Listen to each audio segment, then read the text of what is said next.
on 6-year-olds giving blowjobs to adults, the glamorization of sexual encounters at a young age, and even telling kids how to get on gay dating apps.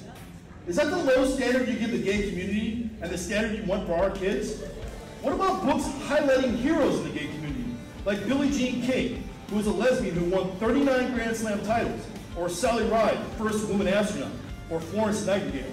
Hi everybody, this is attorney Michael Ehline, and I'm filming live today from El Salvador. I was just outside because I wanted you to enjoy the beautiful jungle, but then my battery died, so now I'm back in the hotel. But I wanted to introduce you to a really good friend of mine. He is not only one of the best First and Second Amendment rights lawyers I've ever met, but he's also a jiu-jitsu black belt. My background is in judo, and my son is also in judo, and Alan and I like to use our opponent's energy against them. And you know, Alan has done a lot of Second Amendment and First Amendment rights cases, in particular First Amendment rights cases with schools, in public schools. I wanted to bring Alan to talk about things because a lot of parents and kids are very concerned about what's going on in the California school system, especially in Temecula. I don't know if you've heard about all that, but like, you know, secret grooming of children and transition surgeries where the teachers are being basically told they can't tell the parents because it might be considered violent. Health issues. Against my consent, my daughter was given testosterone instead of therapy. The LGBTQ group used her to raise money for them. The abuse claim against me was finally dropped, but it was too late. By then, my daughter was in a horrible mental and physical pain. My daughter knelt down in front of a train. She was murdered by gender ideology. I beg you, stop pushing gender. How these parents are getting kicked out of school board meetings, and talk to Alan to find out about what can be done. So go ahead, Alan, tell us a little bit about yourself. Hi, my name's Alan Beck. And like Mike said, you know, I'm First and Second Amendment attorney, and I do practice jiu-jitsu myself. I'm a black belt under Barrett Yoshida.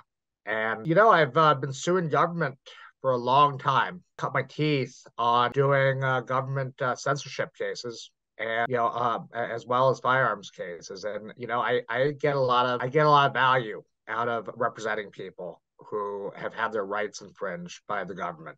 And what's happening all throughout California right now is government has stopped realizing that there's a Bill of Rights. I mean, that's just the bottom line as far as I can tell. One of my cases was Alameda County in a town called Albany. Found myself some high school students at Albany High School. And bottom line is, I mean, they censored, punished for talking at their houses, you know, some language that school didn't approve of. I had one student in this Albany High School who was suspended because he was reading at his home his friend's somewhat inappropriate jokes. You know, I had to go into federal court for that. You know, I mean, I could talk for hours about this case, but you know, I like to tell people about that the Alameda County, I mean, their school districts, Albany Unified School District, thought that they had a right to tell parents and, you know, children that what they can read in their own home. In the federal court, and I had a federal judge, you know, issue a very scathing opinion about that. You know, because I mean, imagine that. I mean, if you can't as much read a book in your own home, I mean, imagine where we're headed as a society if that position, you know, wins. You know, I mean, information and knowledge is, you know, is power. It's how you form ideas. So, Alan, I wanted to just interject something really quick, because a friend of mine in the Orange County School District, he used to be a special needs teacher, and he also became a school board member. And there was a new school board head at his district who allowed what would be considered pornography to be uploaded on the laptops of minor school children because it's considered to be like LGBTQ friendly or whatever. Didn't tell the parents. And some of the parents found out about this, and they confronted the school board, and they were thrown out of the school board meeting. And so you're saying, sure, you know, the school, you're right, the school does want to decide what your kids read, but they don't want you to decide. They want to decide for you. And so that's one of the things I wanted to talk about with you. So they're deciding what they can read and what they can't. And if you disagree, they say it's violent. And since they're mandatory reporters, that's how they're doing it.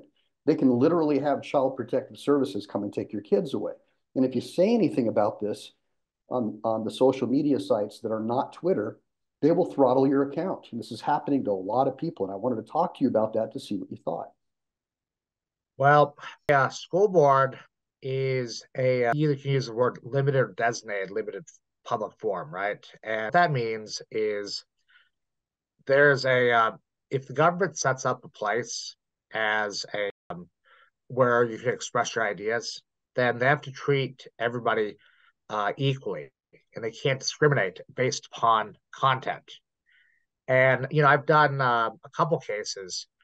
Government has created these limited forums, and once they've created it, they can't say you get to talk because you're a Republican or because you're a Democrat.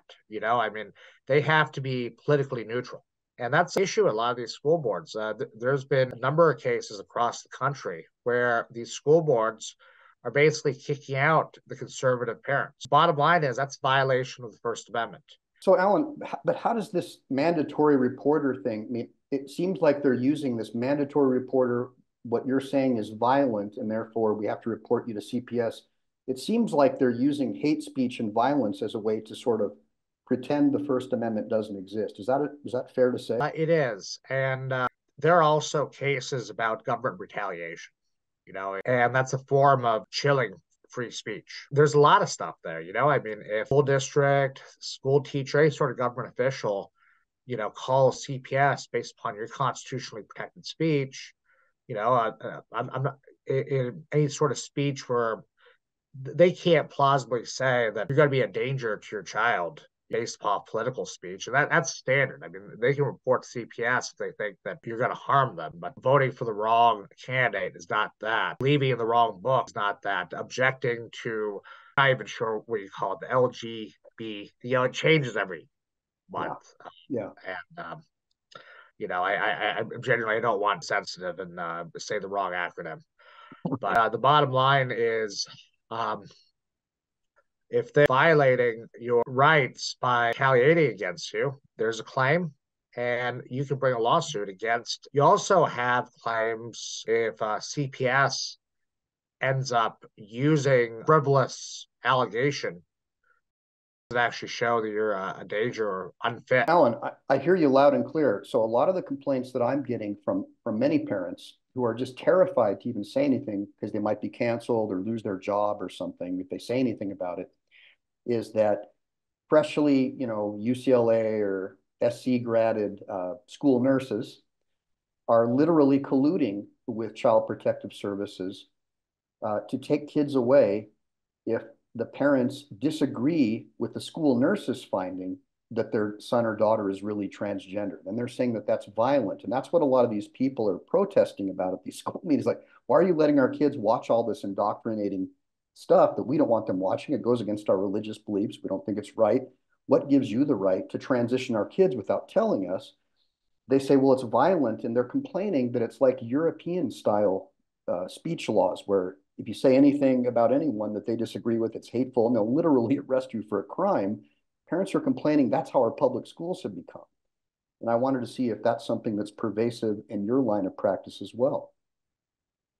Oh, cases all across the country on this issue. I've talked to parents that have had issues because they disagree with the transgender ideology.